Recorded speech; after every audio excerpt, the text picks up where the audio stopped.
1. Mahkamah berwenang mengadili permohonan akuo. 2. Para pemohon memiliki kedudukan hukum untuk mengajukan permohonan akuo. 3. Pokok permohonan para pemohon tidak beralasan menurut hukum untuk seluruhnya. Berdasarkan Undang-Undang Dasar Negara Republik Indonesia tahun 1945 dan seterusnya, amar putusan mengadili menolak permohonan para pemohon untuk seluruhnya.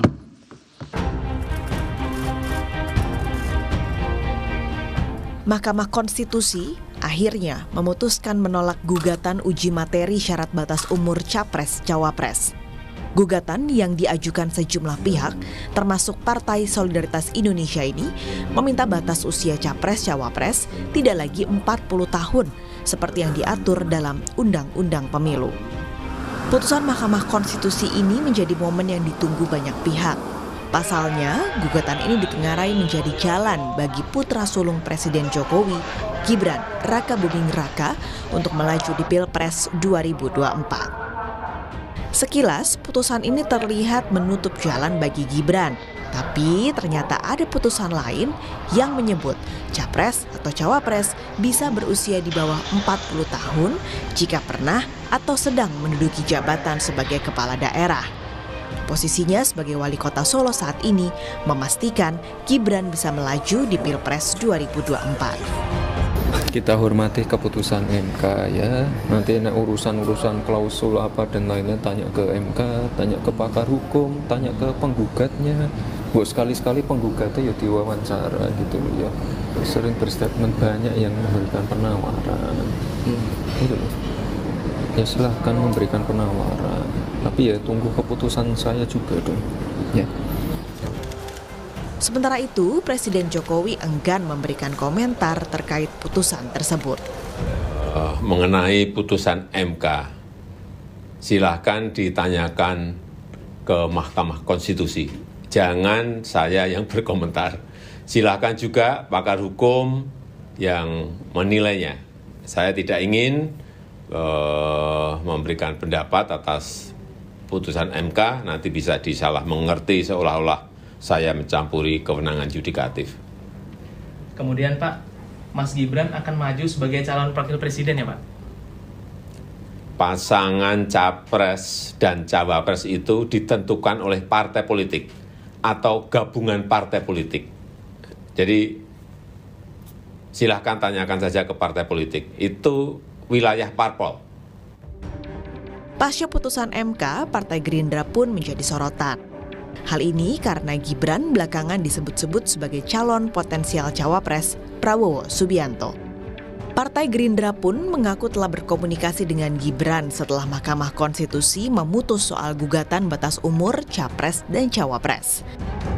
Keputusan Mahkamah Konstitusi sebagai sebuah keputusan yang final dan mengikat, tentu saja ini akan menjadi sebuah cara pandang bagi partai-partai koalisi di Koalisi Indonesia Maju dalam mengambil keputusan. Tawaran Cawapres, kalau sekarang setelah putusan MK apakah akan ditawarkan lagi? Keputusan Mahkamah Konstitusi saya kira menjadi sesuatu yang jelas, terang benderang, jadi nanti nunggu sesuatu yang sudah jelas, nanti nunggu setelah Ketua Umum semuanya berkumpul. Melihat kadernya dilirik partai lain, Ketua Umum PDIP, Megawati Soekarnoputri, bereaksi. Mega menyinggung soal loyalitas. Dan beliau itu dengan konsekuen, makanya ibu-ibu minta pada kalian untuk konsekuen. Kalau sudah menjadi anggota partai, jangan melirik-melirik lagi untuk pindah partai. Itu tidak ada dedikasi of life-nya. Nah, dengan demikian maka kita benar-benar menjadi pejuang partai. Lalu, akankah Gibran menerima pinangan sebagai pendamping Prabowo Subianto di Pilpres tahun depan? Atau jika Gibran menolak, bagaimana peta persaingan Pilpres 2024? Tim Liputan Kompas TV.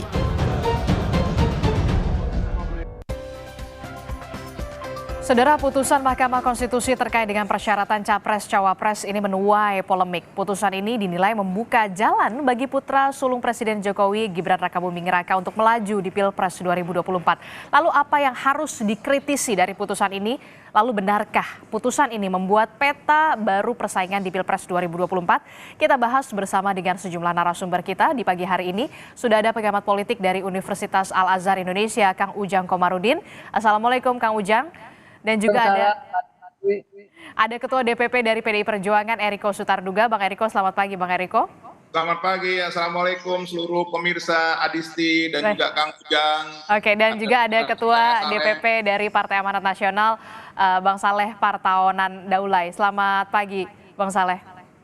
Selamat pagi, Assalamualaikum warahmatullahi wabarakatuh. Waalaikumsalam warahmatullahi wabarakatuh. Ya, ini kan sudah diputuskan ya, Mahkamah Konstitusi akhirnya mengabulkan gugatan dari salah satu penggugatnya adalah seorang mahasiswa asal UNS begitu ya, yang menyatakan bahwa batas usia Capres-Cawapres ini 40 tahun dan atau pernah menjabat sebagai kepala daerah. Tentu saja ini kemudian mengagetkan banyak pihak dan juga bahkan Hakim Mahkamah Konstitusi ini Saldi Isra bingung dengan keputusan yang bisa dikatakan bisa berubah sekelebat. Kalau Hakim MK saja bingung, apalagi kita yang kemudian warga yang awam hukum begitu. Nah, kalau dari pendapat PDI Perjuangan, kita langsung ke Bang Eriko. Bang Eriko, sebenarnya putusan Mahkamah Konstitusi ini menguntungkan atau tidak untuk PDI Perjuangan? Kalau misalkan di Koalisi Indonesia Maju, tentu ini putusannya yang menguntungkan. Ya, bagi kami tentunya Mbak Adisti dan seluruh kita yang menyaksikan dimanapun Anda berada, apa yaitu hak kewenangan dari MK, kan begitu. Harus jujur kita menyampaikan ini, dan keputusan MK itu adalah final and binding seperti itu. Dan bagi kami sebenarnya kalau mau berbicara jujur, dikatakan menguntungkan apa juga tidak menguntungkan. Banyak kader kami yang sudah jadi kepala daerah. Nih contoh ya Mbak Adisti, saya mau kasih contoh. Bupati termuda mungkin sepanjang sejarah itu dari PDI Perjuangan. Namanya Sultan Rizky di Sumatera Barat. Boleh dicek. Itu jadi bupati umur 25. Ya mungkin saja Sultan Rizky juga bisa maju kalau seperti ini. Kan tidak ada yang salah dalam hal ini. Tapi kan tinggal sekarang ini kembali kita melihatkan. Kalau sebagai rakyat awam tentu merasa aneh, kenapa kok Hakim MK sendiri merasa bingung, kan begitu kan? Sebenarnya ini kan juga harus dilihat karena ini terkait kepada integritas nanti. Nanti kalau ini terjadi seperti itu, bahkan di dalam fungsi MK ini sendiri ada pertanyaan-pertanyaan seperti itu kan menjadi pertanyaan juga bagi rakyat banyak. Nah ini yang sebenarnya Mbak Adisti yang harus Mbak Adisti dan Kompas TV kejar seperti ini. Kalau bagi kami sebenarnya apapun keputusannya kami siap loh, tidak gentar. Ini hal yang minta maaf ya Mbak Adisti, ini sudah diperkirakan. Coba lihat apa yang disampaikan Mas Bambang Pacul, beliau saja sudah memprediksi hal ini akan terjadi. Jadi buat itu tidak kaget hal seperti ini. Oke, sudah diperkirakan sebelumnya dengan keputusan ini. Nah, setelah adanya putusan ini, putusan inkrah dari Mahkamah Konstitusi, informasinya Gibran akan dipanggil ke Jakarta, dipanggil oleh DPP PDI Perjuangan besok. Betulkah dan apa yang akan dibahas? Betul. Jadi sebenarnya begini, Pak Sekjen kan ingin daripada ini kan berkembang isu segala macam kan gitu. Dan kemarin kebetulan yang mendampingin Ibu Ketua Umum dalam peresmian kantor-kantor DPC dan juga PAC di tingkat kecamatan, ada 2 itu kebetulan di Solo salah satunya. Ibu Ketua Umum menyampaikan mengenai hal ini. Kebetulan saya di sebelahnya beliau menyampaikan bahwa di dalam kehidupan berpartai ini kan ya kita memang harus menjalankan fungsi dan tugas kita sesuai dengan yang dipercayakan oleh partai, dan kita diajarkan untuk selalu setia. Seperti itu Mbak Adisti, itu saja yang disampaikan kemarin. Kalau diterjemahkan banyak pihak ya silakan, tapi ini kan untuk internal PDI Perjuangan. Itu Mbak Adisti yang saya tahu kemarin. Oke, betul, karena sudah disinggung soal loyalitas. Betul sekali Ibu Ketua Umum Bu Mega kemarin menyatakan bisa dikatakan menyinggung soal loyalitas. Apakah kemudian ini maksud dan tujuannya kebetulan sekali ya pada saat putusan MK dan juga Gibran Rakabuming Raka ini besok akan dipanggil. Benarkah tujuannya ke Gibran? Begini, kemarin itu sebenarnya ditujukan jelas kepada DPC Solo bahwa sebagai contoh adalah Mas FX Rudi. Beliau ini kan super senior, sangat senior di PDI Perjuangan dari tahun 80 kalau saya tidak salah, dan kebetulan kemarin juga mengingatkan ada dari saudara kami yang namanya almarhum Mas Gembong Warsono kan juga baru berpulang sebagai ketua fraksi PDI Perjuangan DKI Jakarta, bahwa jasa-jasa dari orang-orang senior ini yang setia sampai saat ini itu memang harus disampaikan bahwa di dalam kehidupan berpolitik, dalam kehidupan berpartai ada proses, Mbak Adisti. Tidak ujuk-ujuk begitu saja. Itu yang terjadi. Boleh ditanyakan sama ini adinda saya, saudara saya Saleh Partonan, semua itu ada prosesnya. Begitulah berpartai, begitulah berorganisasi. Itulah yang diajarkan selalu oleh Ibu Ketua Umum. Bahkan beliau mencontohkan keluarganya sendiri. Semua punya proses seperti itu. Itu yang kemarin disampaikan beliau di dalam sebenarnya peresmian kantor, dan ini untuk internal. Begitu, Mbak. Oke, berarti besok juga pertemuan akan mempertanyakan loyalitas Gibran Rakabuming Raka. Ataukah masih tegak lurus atau tidak sama PDI Perjuangan? Kalau saya melihat sebenarnya begini, ini yang disampaikan oleh Sekjen itu sudah tepat. Sebagai sesama kader kan diundang Mas Gibran kan misalnya, contoh seperti itu. Kira-kira bagaimana dengan situasi seperti ini, daripada kita kan mendengar dari pers, dari mana-mana kan begitu. Ya tentunya kan kembali bahwa di dalam kehidupan berpartai, berorganisasi itu juga ada hak pribadi masing-masing. Kita juga kan tidak bisa memaksakan, Mbak Adisti. Katakanlah Mbak Adisti sebagai kerja di Kompas TV, kemudian ternyata ada yang melirik yang lain. Ini kan bergantung kepada Mbak Adisti juga dalam menentukan kepada pribadi masing-masing. Jadi ya menurut kami ini hal yang sah-sah saja, tidak perlu misalnya tertutup, tersembunyi, justru diajak berbicara. Bagaimana? Nah dari situ kan tentunya kita bisa melihat sejauh apa sebenarnya. Jangan-jangan Mbak Adisti ternyata tidak ada hal yang seperti itu, cuma dugaan-dugaan saja. Ini kan yang menduga-duga ini yang kadang-kadang tidak enak kan Mbak Adisti. Jadi langsung mempertanyakan secara langsung ya kepada Gibran, apakah tertarik dilirik oleh partai lain ataukah masih loyal tegak lurus kepada PDI Perjuangan, begitu? Ya artinya kan tidak ada yang salah dalam hal ini, Mbak Adisti. Itulah namanya sebagai sesama kader, apalagi beliau sebagai sekretaris jenderal menanyakan kepada Mas Gibran apapun, kan Mas Gibran sebagai adik, sebagai katakan yang lebih muda, kan itulah enaknya berpartai, itulah nikmatnya berpartai, berkomunikasi, bertukar pikiran. Kemudian ada hal apa sebenarnya? Oh jangan-jangan besok kalau kita mau menduga-duga, mau berandai-andai, Anda ada Mas, wong saya gini-gini aja, kan begitu. Wong saya menjalankan tugas, ya kita lihatlah ke depannya seperti apa. Begitu loh Mbak Adisti. Nanti kita akan tunggu jawaban dari Gibran Rakabuming Raka berarti besok ya. Iya, benar. Oke. Saya langsung ke Bang Saleh Daulay. Bang Saleh, katanya kalau dari Partai Gerindra sendiri, dari Pak Muzani bilang sudah ada memang komunikasi ke Gibran Rakabuming Raka after putusan Mahkamah Konstitusi. Dari Koalisi Indonesia Maju sendiri seperti apa sebenarnya? Ya, pertama saya tentu ya harus menghormati putusan dari Mahkamah Konstitusi itu. Karena bagaimanapun juga kita kan negara hukum. Jadi apapun yang diputuskan oleh Hakim Konstitusi, yang kalau kata Bang Eriko tadi adalah ya, sifatnya final dan mengikat, maka karena itu kita hormati. Tapi saya kemarin juga termasuk yang terkejut ya, karena pertama kan putusannya sekitar pukul 12.30 yang tidak mengabulkan gugatan para pemohon secara keseluruhan. Kemudian pada pukul 2 lebih gitu ada lagi putusan baru yang katakan mengabulkan sebagian daripada gugatan dari pemohon yang baru, yaitu mahasiswa UNS tersebut ya. Nah karena itu saya kemarin juga sempat membuat dua pernyataan. Pada saat pukul 12.30 saya mengatakan ya mengapresiasi, senang karena batas usia 35 tahun itu nggak terjadi, yang terjadi adalah tetap pada aturan yang lama. Nah karena itu tentu kami dari Partai Amanat Nasional merasa senang sebetulnya dengan putusan-putusan ini. Kenapa? Karena ya tentu kalau misalnya pembatasan usia dari capres-cawapres adalah tetap 40, maka peluang dari Erick Thohir yang memang selama ini diajukan oleh Partai Amanat Nasional itu akan tetap tinggi. Nah karena itulah maka ini putusan sebetulnya bagi kami itu baik-baik saja gitu, tidak ada masalah.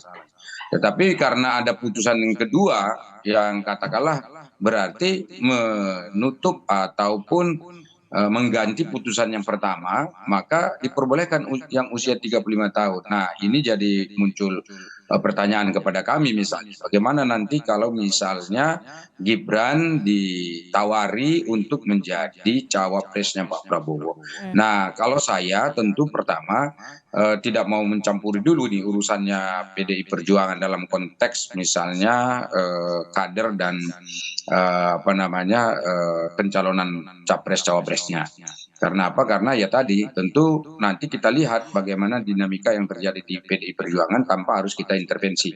Karena tentu nanti akan ditanyakan kembali kepada Mas Gibrannya, apakah dengan tawaran-tawaran, kalau memang ada tawaran itu nanti beliaunya mau untuk mengambil. Nah, kalaupun misalnya dia mau ambil, lalu bagaimana komunikasi dengan PDI Perjuangan? Nah, prinsipnya bagi kami adalah bagaimana agar menjaga pemilu yang akan datang itu tetap bermartabat, dilaksanakan secara jujur, adil, dan terbuka. Nah, karena itu ini menjadi penting ya, itu hal yang pertama. Kemudian yang kedua, tentu nanti tawaran itu kan akan diajukan oleh Koalisi Indonesia Maju. Nah, Koalisi Indonesia Maju itu harus berbicara dulu, bertemu dulu.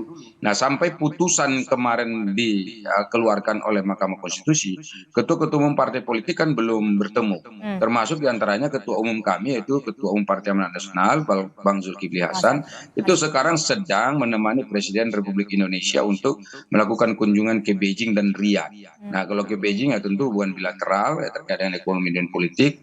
Sementara yang kunjungan ke Riyadh nanti khusus untuk membicarakan soal perdamaian di Timur Tengah terkait dengan perang yang terjadi di Palestina. Nah, ini saya kira ya pasti ada proses lah di sana. Oke, berarti ada proses untuk musyawarah, untuk mufakat ini akan berkumpul ketua umum dari partai politik Koalisi Indonesia Maju setelah Ketum PAN ini pulang ya dari kunjungan kerja di luar negeri mendampingi Pak Presiden. Lebih tepatnya setelah seluruh ketua umum partai politik yang ada di Koalisi Indonesia Maju bisa bertemu dan berbicara secara langsung terbuka. Karena memang prinsip di Koalisi Indonesia Maju ini adalah tidak boleh ada yang ditinggalkan. Semua harus duduk bersama. Jadi dia secepatnya, insya Allah secepatnya. Dalam pekan ini? Waktu kan masih ada nih, setidaknya kalau memang tetap tanggal 19 dilakukan pendaftaran ya masih adalah 4-5 hari ke depan untuk duduk lagi. Itu pendaftarannya kan tanggal 19, ditutupnya kan tanggal 25. Jadi masih cukup waktu lah kita untuk mendudukkan persoalan ini secara baik-baik. Dan sekaligus juga untuk melihat bagaimana perkembangan terakhir terkait dengan elektoral, terkait dengan dinamika politik ya pasca putusan Mahkamah Konstitusi itu. Oke, kita akan lihat bagaimana kemudian pertemuan akan dilakukan oleh Koalisi Indonesia Maju sambil menunggu kepulangan dari Ketua Umum Partai Amanat Nasional. Masih ada waktu begitu ya untuk membahas soal ini, dan Partai Amanat Nasional sendiri tetap menyodorkan nama Erick Thohir berarti ya, walaupun memang putusan MK sudah mengabulkan soal kepala daerah ini. Jadi begini kan prinsipnya di Koalisi Indonesia Maju itu sebetulnya kan calon-calon wakil presidennya sudah banyak tuh. Artinya sudah ada. Ya kita dengar Pak Erlangga kemarin masih mau, ya kan. Kemudian ada Pak Yusril Iza Mahendra juga bersedia gitu. Kemudian kami mendorong Erick Thohir untuk maju. Kemudian ada AHY yang juga saya kira masih bisa berpotensi juga untuk menjadi cawapres. Nah, masalahnya adalah dari calon-calon yang ada ini kan sebetulnya kita tidak pernah merasa ragu untuk mendorong mereka. Nah, ditambah lagi misalnya kalaupun ya nanti misalnya Gibran ditawarkan, berarti bertambah lagi cawapresnya. Nah, sekarang kita tinggal di Koalisi Indonesia Maju ini memperbincangkan bagaimana caranya supaya menang. Dari seluruh cawapres yang ada itu, mana diantaranya cawapres yang paling menguntungkan dan bisa membawa gerbong besar Prabowo ini bisa meraih kemenangan. Karena kita jangan sampai misalnya sudah 3 kali kami misalnya Partai Amanat Nasional mendukung Prabowo ini malah yang sekarang malah nanti malah kerepotan gitu. Jadi persaingan bisa dikatakan semakin ketat ini, nama Erlangga, kemudian juga ada nama Pak Erick, kemudian ada Bang Yusril, ada juga yang kemudian ini menguat sekali namanya adalah setelah putusan MK adalah Gibran Rakabuming Raka. Saya langsung ke Kang Ujang. Kang Ujang, dengan putusan ini tentu saja akan membuat peta persaingan baru. Anda melihatnya akan seperti apa? Pertama, tentu saya tidak kaget dengan putusan ini ya. Sudah saya sampaikan ke teman-teman media. Bulan lalu saya dapat bocoran persis putusannya seperti ini gitu. Saya dapat bocoran bahwa hakim-hakim itu menolak, lalu ada satu hakim yang melobi sana sini, ya akhirnya keputusannya diterima. Apa yang disampaikan Prof. Saldi Isra itu ya betul-betul yang saya terima bocoran itu 1 bulan yang lalu. Jadi saya sungguh tidak kaget dalam konteks putusan Mahkamah Konstitusi, makanya saya katakan nanti itu akan ada frase atau kata pernah jadi kepala daerah, bahkan ditambahkan lagi sedang menjadi kepala daerah. Saya mengatakan juga kritik terhadap Mahkamah Konstitusi ya sebelum menjawab pertanyaan Mbak Adisti, peta petisi. Ya saya hanya berpesan karena untuk menjaga marwah MK gitu, maka mestinya sejatinya sifat-sifat kenegarawanan itu dimunculkan. Apa tanda-tandanya? Ya salah satu tandanya adalah ya mereka memutuskan berdasarkan kepada kepentingan masyarakat bangsa dan negara. Nah dan jangan lupa bahwa MK adalah the guardian of constitution, penjaga marwah konstitusi Republik Indonesia. Oleh karena itu jangan sampai, saya juga mengkritik juga, jangan sampai menjaga, mohon maaf ya, keluarga Pak Jokowi. Ini menjadi persoalan. Nah, karena keputusannya menerima sebagian daripada gugatan yang dilakukan oleh mahasiswa, maka sejatinya ini memberikan, kalau saya boleh katakan ya, karpet merah atau jalan tol kepada Gibran untuk bisa menjadi cawapres. Dan desain ini kan sudah lama. Bagaimana misalkan gugatan itu dilakukan bukan hanya oleh 1-2 orang, itu kalau nggak salah ada 12 gugatan yang masuk ke MK. Saya salah, tolong dikoreksi. Jadi ini sudah, kalau bahasa saya sudah terstruktur, sistematis dan masif. Oleh karena itu ketika putusan itu keluar, ya pertama memang saya harus terima, karena ini keputusan yang final tadi. Tetapi dalam konteks kita bernegara, ini ada sesuatu yang mohon maaf ya, yang keliru, yang rusak harus kita luruskan dari Mahkamah Konstitusi. Jadi sejatinya marwah konstitusi itu harus dijaga, ya, marwah hakim dan MK itu dijaga. Tetapi faktanya ini membuat masyarakat tidak akan percaya. Ini yang harus menjadi catatan dalam demokrasi. Nah, petanya pasti berubah, Mbak Rizky. Kenapa?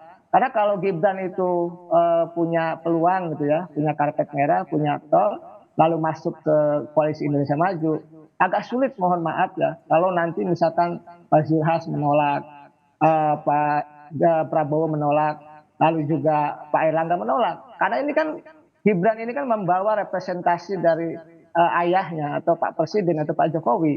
Nah kalau itu sudah masuk, agak sulit untuk bisa ditolak oleh, mohon maaf ya, ketua umum partai yang ada di Koalisi Indonesia Maju, kecuali tadi kata Bang Saleh, kecuali Gibrannya tidak menerima, kecuali Gibrannya tidak mau. Tetapi kan desain awalnya yang saya baca dari belakang layar, yang memang targetnya adalah menjadi calon wakil presiden. Nah dalam konteks itu saya melihat ya ke depan kita lihat saja apakah memang Pak Jokowi dan Gibran itu menjadi cawapresnya Pak Prabowo atau tidak, kita tunggu dinamikanya. Tadi saya sepakat. Ya gimana? Kalau Anda melihatnya sinyal-sinyalnya, apakah kemudian Gibran Rakabuming Raka ini bersedia untuk sebagai calon wakil presidennya Prabowo atau tidak? Kalau melihat sinyalnya, kalau kemarin kita lihat Gibran saja datang ke acara relawan Projo. Yang kita tahu Projo sendiri adalah akhirnya mendukung dari Pak Prabowo Subianto menjadi bakal calon presiden 2024. Ini kan politik belum final ya, masih dinamis, belum ada capres dari Pak Prabowo dan Pak Ganjar. Soal misalkan Projo mendukung Pak Prabowo, is no problem. Apakah tidak bisa berubah? Dalam konteks tentu bisa berubah. Nah saya melihat dalam hal ini ya ketika misalkan Gibran apakah mau atau tidak. Kalau dari desain yang ada ya, dari skema yang ada, kalau format yang ada soal capres-cawapres itu, ya kelihatannya Gibran akan menerima itu dengan konsekuensi bisa jadi, mohon maaf ya, berhadapan-hadapan dengan PDIP. Itu yang sudah saya analisa sejak jauh, bahkan sejak 2 tahun lalu sudah saya analisa. Ya tentu ini analisa subjektif dan spekulatif. Saya katakan bahwa yang didukung oleh PDIP belum tentu didukung oleh Pak Jokowi. Nah hari ini apakah itu benar atau tidak kita lihat. Tetapi indikasi-indikasi mengarah kepada Gibran menjadi cawapres itu semakin kuat, semakin kencang. Dan jangan lupa keputusan MK itu membalik tadi 180 derajat ya, keputusan yang memang sudah diambil di internal MK. Dan itu bukan hanya saya yang mengatakan, tapi Pak Saldi Isra langsung. Nah dalam konteks itu ya maka kita melihat ke depan harus kita koreksi bersama-sama bahwa mohon maaf MK harus kita kritisi, MK harus kita jaga marwahnya agar memang kepentingan ke depan adalah bagaimana MK menjaga marwah konstitusi, bukan menjaga mohon maaf ya keluarga Pak Jokowi atau menjaga Gibran, memuluskan jalan Gibran. Kalau ini terjadi maka ya mohon maaf masyarakat tidak akan percaya lagi. Dan saya menerima putusan itu dengan pahit ya, karena tadi saya sepakat dengan Bang Saleh Daulay ketika keputusan pertama saya itu breaking news di salah satu TV, ya kalau ditolak bagus saya bilang. Tentu ini kita akan sama-sama menjaga demokrasi bersama-sama dengan MK, tapi faktanya dengan keputusan yang kedua ketika itu menerima dan itu meyakinkan saya bahwa bocoran yang saya terima sebulan yang lalu itu menjadi sebuah kenyataan yang bagi saya tidak aneh untuk melihat konstruksi politik belakang layar Republik Indonesia ini. Oke, menjadi keputusan MK bisa dikatakan tadi mengutip dari Kang Ujang menjadi pil pahit begitu ya bagi warga khususnya begitu. Dan kebetulan sekali kemudian tadi sudah saya singgung Bu Mega, Ketua Umum PDI Perjuangan ini sempat menyinggung soal loyalitas. Apakah ini kemudian menjadi alarm peringatan kepada Gibran Rakabuming Raka karena besok Gibran Rakabuming Raka ini akan dipanggil oleh DPP PDI Perjuangan? Jangan dijawab dulu Kang Ujang, kita jeda sejenak. Terima kasih Anda masih bersama kami di Sapa Indonesia Pagi. Saudara, kita masih membahas dari putusan MK yang kemudian ini bisa ditafsirkan menjadi karpet merah bagi salah satu nama yakni Gibran Rakabuming Raka untuk melenggang secara mulus sebagai bakal calon wakil presiden di 2024. Entah itu dari koalisi Indonesia Maju ataukah dari kemudian koalisi Pak Ganjar. Ini yang masih menjadi tanda tanya. Nah, menyambung dialog kita tadi, Kang Ujang. Kemarin Bu Mega, Ibu Ketua Umum PDI Perjuangan dalam pidato sambutannya di DPC soal di Kota Solo ini sempat menyatakan menyinggung soal loyalitas. Jika seseorang sudah masuk di dalam partai, jangan melirik-lirik lagi partai yang lain. Apakah ini kemudian menyinggung ke Gibran, merupakan bentuk peringatan, alarm secara tersirat? Ya kalau kita lihat dari statement Ibu Mega, maka berlaku kepada semua ya, semua kader PDIP di seluruh Indonesia. Tetapi dalam konteks ucapan itu juga bisa spesial juga mengarah pada Gibran yang tadi diisukan bisa menjadi cawapresnya Pak Prabowo. Nah, saya sih melihatnya ada dua makna itu yang bisa saya baca dan bisa saya tafsirkan. Nah, oleh karena itu ya nanti kan Gibran dipanggil, akan diklarifikasi, dimintai keterangan apa jawabannya. Karena desain Prabowo Gibran itu kan sudah lama, sudah tadi TSN terstruktur, sistematis dan masif sehingga MK pun tadi yang ajaib ya keputusannya yang katakanlah menerima gugatan sehingga Gibran bisa menjadi cawapres. Ya tentu ini peringatan yang menurut saya keras ya dari Ibu Mega walaupun dengan bahasa yang halus begitu bahwa memang kader ya harus loyal, kader ya harus setia, kader ya harus berdarah-darah berjuang di partai untuk bisa katakanlah tahap demi tahap melalui mekanisme partai sehingga menjadi katakanlah pemimpin tertinggi ya, menjadi pemimpin puncak di Republik ini. Kan partai ini kan kawah candra di muka kepemimpinan bangsa. Jadi kalau misalkan banyak kader yang tidak loyal, maka sesungguhnya partai itu sangat dirugikan.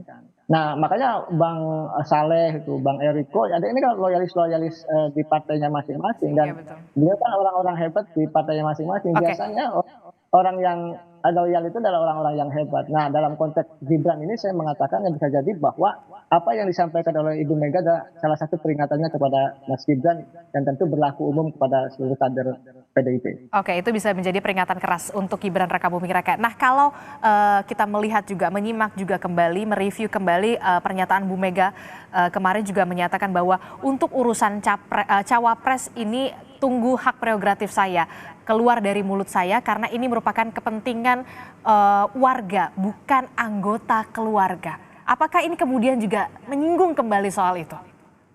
Ya tentu ya, saya sih melihatkan ada hubungan-hubungan yang kadang-kadang baik, kadang-kadang tidak ya antara PDIP atau Ibu Mega dengan Pak Jokowi.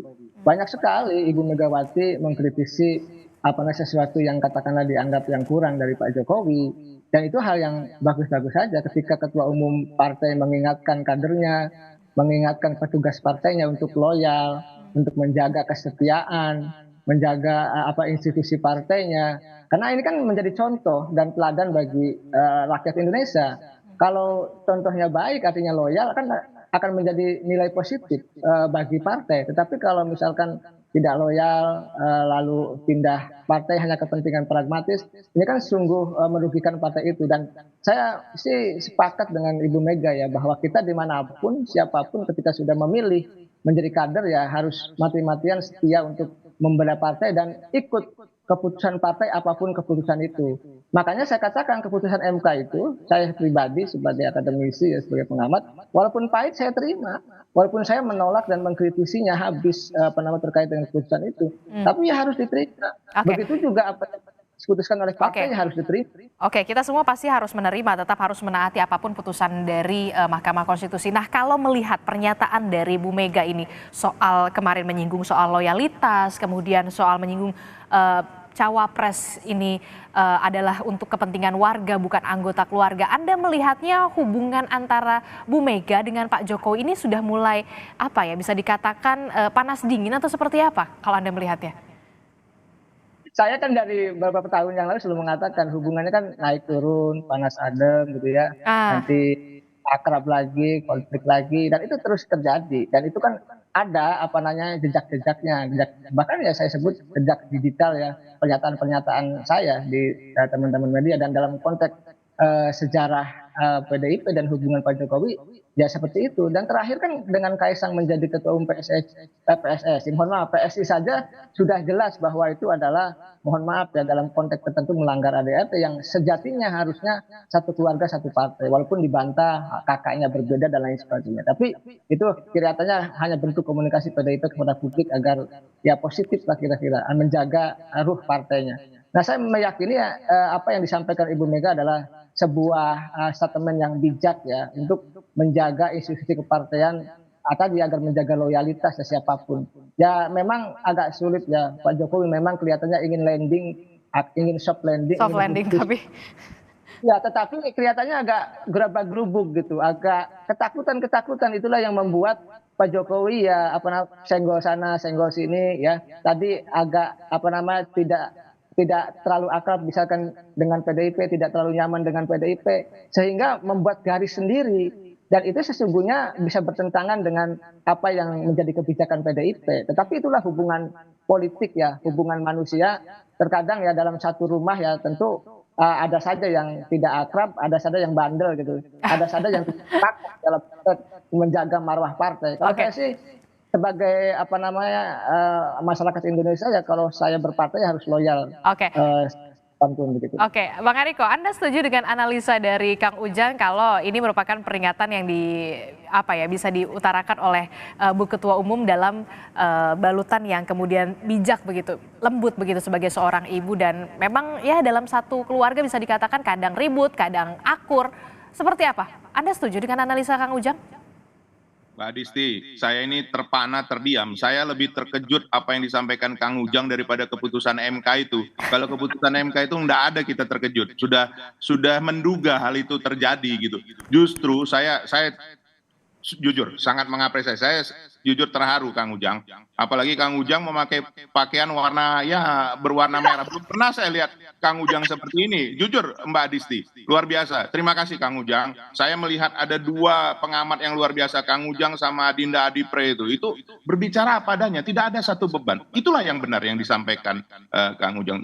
Hidup ini semua adalah pilihan Mbak Adisti. Semua adalah proses. Memang kita harus jujur ngakui bahwa ada jalan-jalan instan kadang-kadang yang bisa ditempuh. Tetapi tergantung kita memilihnya. Sesuatu yang cepat naik, cepat juga turunnya. Itu hukum alam. Tidak usah kita berdebat mengenai hal itu. Itu pasti terjadi. Karena kenapa? Semua juga berproses. Semua juga ada masa dan waktunya. Semua juga ada hal yang harus dilakukan, hal proses normal yang harus ada. Nah, itu yang diingatkan Ibu Mega. Sebenarnya jujur benar apa yang disampaikan Kang Ujang tadi, bukan hanya ditujukan katakan apakah ini hanya untuk Mas Gibran, tidak. Ini kepada seluruh kader. Di dalam proses pencalekan ini juga kan ada juga yang mau mencapai jalan singkat, katanya ada yang mau pakai joki, ada yang mau bertandem dengan orang dari partai lain, bisa-bisa saja kan seperti itu. Nah, itu yang Ibu Ketua Umum ingatkan, kita berpartai, berorganisasi. Ingat loh Mbak Adisti, ini pembelajaran bagi kita semua. Kader itu dari bahasa yang artinya itu bingkai. Nah, kalau bingkai itu kan ada batasnya. Artinya kita melakukan itu semua ada norma-normanya, ada etika-etikanya. Nah, itulah yang membuat partai ini bisa berjalan langgeng dan juga semakin baik, semakin besar. Apakah sudah sempurna? Belum. Pasti ada saja yang mengakibatkan ya katakanlah friksi-friksi atau dinamika-dinamika ada. Nah, saat ini memang saya banyak menerima ini WA. Ini Bang, apakah ini memberikan karpet merah? Saya sampai pikir jawab, kenapa sih harus karpet merah? Kenapa sih nggak karpet biru? Sekali-sekali ya dari adinda saya Saleh Partaunan Daule, kenapa mesti harus karpet merah? Kan begitu kan? Nah, ini sekali lagi Mbak Adisti, kembali pilihan. Kita tunggu saja besok, lusa bagaimana Mas Gibran mensikapi ini. Ya tentu, sebagai kader beliau sudah menjalanin, janganlah beliau ya, orang muda yang sudah menjalani proses kaderisasi di PDI Perjuangan ya, kita tunggu nanti bagaimana hasilnya, bagaimana nanti sikap daripada adinda kami ini, adinda Gibran ini. Nah, nanti dari situ semua juga akan menilai. Jangan lupa Mbak Adisti, apakah keputusan MK ini menjadi final and binding terhadap rakyat Indonesia? Oh tidak. Pilihan rakyat Indonesia bukan ditentukan oleh keputusan MK. Rakyat Indonesia sudah sangat cerdas Mbak Adisti. Nanti mereka akan lihat. Sekarang saja sudah minta maaf. Sekali lagi, ini lembaga kalau saya tidak salah Kang Ujang didirikan oleh Ibu Mega, MK ini pada zaman Ibu Mega. Nah, kita kan bersedih kalau sampai ini nanti kredibilitasnya dipertanyakan oleh rakyat. Ini sekarang sudah banyak mahasiswa dan lain-lain mempertanyakan. Nah, apakah ini yang baik? Apakah hidup ini hanya sekedar untuk memuaskan keinginan diri sendiri? Kan tidak hanya seperti itu. Bahwa hidup ini sungguh panjang. Ini nanti akan dinilai. Jejak-jejak digital tidak akan pernah bisa berubah, Mbak Adisti. Nah, ini yang harus kita jaga. Saya sepakat dengan Kang Ujang. Dan satu hal lagi yang saya mau sampaikan Mbak Adisti. Saya tadi betul-betul melihat saudara saya Saleh Partaunan Daule ini sudah kembali dengan semangatnya. Ya memang hidup harus begitu. Lah, sekarang begini, masa PAN nanti mau mencalonkan orang lain? Udah ada itu. Langsung saya harus berjuang sama seperti kami. Kami memperjuangkan Mas Ganjar. Kami tidak gentar. Kami akan maju terus. Apapun resikonya. Nah, harus begitu. Bahwa kita meyakini apa yang diputuskan bersama itu, apa yang diputuskan partai itu harus kita jaga, harus kita solid, harus kita perjuangkan. Begitu. Itu yang disampaikan oleh Kang Ujang. Ini mengingatkan kita semua dan proses inilah yang harus terjadi. Begitu Mbak Adisti. Dan terima kasih Mbak Adisti. Mbak Adisti mengundang terus kita ya Kang Ujang untuk proses ini supaya berjalan lagi. Ya supaya besok juga diundang lagi Kang Ujang kan. Gitu ya. Yang penting jangan jalan instan aja lah ya. Harus semuanya harus berproses. Itu yang kemudian harus di-underline. Jangan jalan instan tapi semuanya harus berproses. Nah, saya ke Bang Saleh. Bang Saleh, ini kan kalau kita lihat tadi Bang Saleh juga sempat menyinggung bagaimana sebenarnya ada 2 hakim konstitusi yang punya alasan berbeda, hanya kepala daerah gubernur saja. Sementara 3 lainnya setuju, 4 lainnya kemudian benar-benar menolak. Yang benar-benar setuju ini sebenarnya ada 3. Nah, inikah kemudian yang menjadi pertanyaan juga, apakah ini jangan-jangan bisa dikatakan menjegal dari nama yang disodorkan oleh Partai Amanat Nasional? Ya, saya begini, saya tidak mau komentari dulu ya putusan dan proses peradilan yang ada di Mahkamah Konstitusi karena saya bukan bidangnya.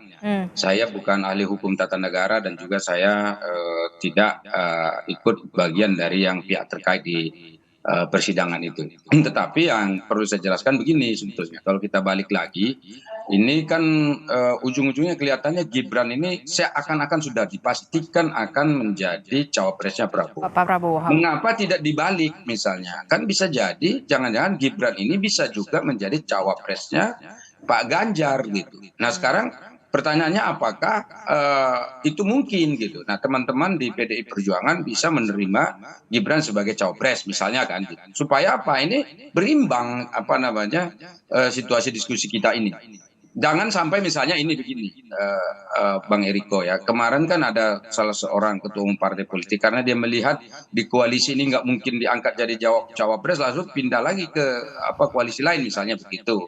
Nah ini jangan-jangan begitu nanti sebut siapa itu Bang Saleh. Kekhawatiran kita ini terjadi juga di sini, jangan-jangan di sana memang sudah nggak pasti terima Lalu misalnya kita memaksa dia setia dan loyal misalnya, sementara dia kan sudah merasa layak dan pantas sesuai dengan ketentuan konstitusi dan undang-undang yang disahkan oleh MK. Nah lalu karena tidak mungkin diterima di sana, akhirnya dia merasa bisa menelusuri dan mencari tempat baru untuk bisa tetap maju gitu. Nah ini kan juga bagian yang bisa jadi bahan perbincangan kita begitu. Nah sekarang kan gini, ini kan kembali kepada tadi juga kepada PDI Perjuangan gitu. Jangan sampai nanti kader kami diambil kan, sementara di tempatnya dia sendiri tidak ditempatkan sesuai dengan apa yang diinginkan. Kan kader-kader muda kan punya cita-cita juga ya, punya apa istilahnya keinginan dan sebagainya itu. Nah itu bagian pertama yang saya sampaikan. Yang kedua, sekarang bagaimana dengan Koalisi Indonesia Maju? Apakah nanti ini sudah pasti akan diterima? Saya kira prosesnya tidak juga mudah ya, dan juga tidak sulit ya kalau misalnya dibicarakan seperti itu. Katakanlah tidak mudah itu karena tentu semua ketua-ketua umum partai politik yang ada itu akan diajak bicara. Pasti akan punya pendapat masing-masing. Tapi kalau misalnya dikatakan tidak sulit ya kalau misalnya nanti semua kriteria, ketentuan dan keinginan dari semua partai politik yang ada di Koalisi Indonesia Maju itu mungkin bisa sesuai dengan apa yang dimiliki oleh Gibran misalnya, karena itu misalnya diterima oleh mayoritas misalnya ketua-ketua umum partai politik yang ada. Tentu dengan simulasi, perhitungan, kalkulasi yang tepat secara politik ya untuk menangkan Pilpres yang akan datang. Kalaupun misalnya Pilpresnya dimenangkan, kita berharap kemenangan itu bukan untuk seseorang, bukan satu partai politik, bukan untuk satu rakyat, kelompok tertentu ya, tapi tentu untuk seluruh rakyat Indonesia. Saya kira begitu. Berarti masih menunggu kemudian keputusan dari ketua umum partai politik sambil menunggu ketumpan yang kemudian akan kembali ke tanah air. Termasuk menunggu ketua umum PDI Perjuangan Ibu Mega.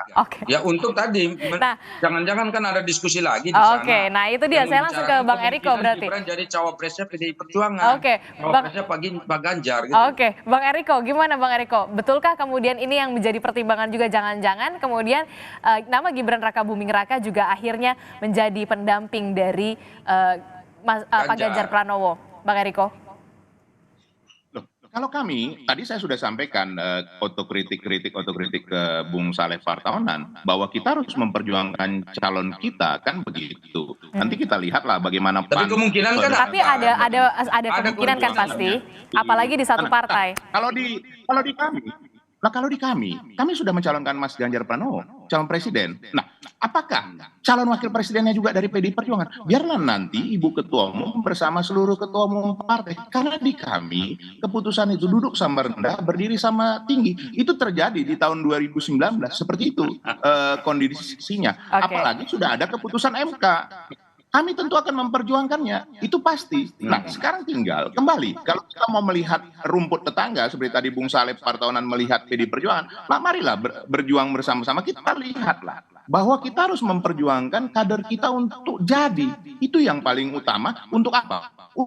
Keinginan rakyat untuk bisa melanjutkan dari pembangunan yang sudah dilakukan oleh Bapak Presiden Joko Widodo, dan itu tercermin dari Mas Ganjar Pranowo. Sekali lagi, yang namanya Mbak Adisti, yang namanya adalah regenerasi, pergantian kepemimpinan. Apakah pergantian kepemimpinan ke yang lebih jauh atau yang lebih muda? Yang saya tahu itu pergantian kepemimpinan kepada tentu yang lebih muda, itu yang wajar, dari generasi baby boomer Pak Jokowi jadi generasi X. Yang paling penting Mbak Adisti, dari apa yang disampaikan Bang Eriko ini, yang paling penting salah satunya menurut saya adalah jangan sampai bola ini langsung ditembak langsung ke Pak Prabowo, Indonesia Maju. Artinya apa, kan ini peluang untuk masuk jadi wapresnya Ganjar juga terbuka kok. Ini kan sebetulnya kesimpulannya begitu. Apalagi katanya sedang diperjuangkan. Ini untuk mengimbangi saja. Jangan kita sampai mengadili sesuatu yang belum terjadi. Dan itu tidak adil juga bagi mereka yang sedang ikut terlibat di sini. Yang jelas sampai sekarang ini Partai Amanat Nasional masih berharap bahwa Erick Thohir yang akan mendampingi Prabowo. Begitu. Kita lihat nanti ya akan seperti apa ya musyawarah untuk mufakatnya ya. Pada Nanti jati kalau misalnya dirinya Gibran Bung Tahunan dimajukan, mantap. Bang Eriko, nanti kalau Gibran dimajukan, nanti akan ada bab baru lagi untuk kita perbincangkan. Oke. Tadi itu, makanya buka lagi wacana itu nanti. Oke, saya beri kesempatan dulu ke Kang Ujang. Kang Ujang, terakhir Kang Ujang, secara singkat, kalau memang Gibran ini akan dipinang oleh koalisi Prabowo, ataukah kemudian dipertimbangkan juga namanya di koalisi PDI Perjuangan yang kemudian sudah ada namanya capresnya Pak Ganjar. Anda melihatnya seperti apa? Ya, di politik memang tidak ada yang tidak mungkin. Tetapi saya melihat, membaca gitu ya, Pak Hasto pernah membuat statement di media bahwa menolak batas minimal ya, penurunan usia dari 40 ke 35 tahun. Bisa dicek itu. Artinya dalam konteks itu ya secara resmi Pak Sekjen PDIP sejatinya menolak, mohon maaf ya, ke Gibran arahnya. Tetapi apakah nanti bisa gitu dikalkulasi untuk bisa menjadi cawapresnya Pak Ganjar? Ya dalam politik serba mungkin ya, serba bisa begitulah. Kita lihat saja nanti endingnya seperti apa. Tentu kita lihat dinamikanya ya, karena bagaimanapun kan keputusan elit itu akan melihat juga dinamika yang berkembang di tengah-tengah masyarakat. Begitu Mbak Adisti. Oke, setelah adanya putusan Mahkamah Konstitusi berarti tidak ada yang tidak mungkin. Apakah bisa di koalisinya Pak Ganjar atau di koalisinya Pak Prabowo? Kita akan tunggu saja bagaimana dinamika politiknya. Apalagi kemudian kita tahu besok Gibran Rakabuming Raka ini akan dipanggil oleh DPP PDI Perjuangan untuk dimintai keterangan. Baik, terima kasih informasinya. Sudah berkenan hadir di Sapa Indonesia Pagi. Ada Bang Saleh Daulay dari Partai Amanat Nasional dan juga ada dari Bang Eriko Sutarduga dari PDI Perjuangan dan juga ada Kang Ujang Komarudin telah bergabung bersama kami. Terima kasih Bapak-bapak untuk perspektifnya dan juga pandangannya di pagi hari ini. Selamat pagi, sehat selalu. Terima kasih Mbak Adisti. Assalamualaikum. Waalaikumsalam warahmatullahi wabarakatuh.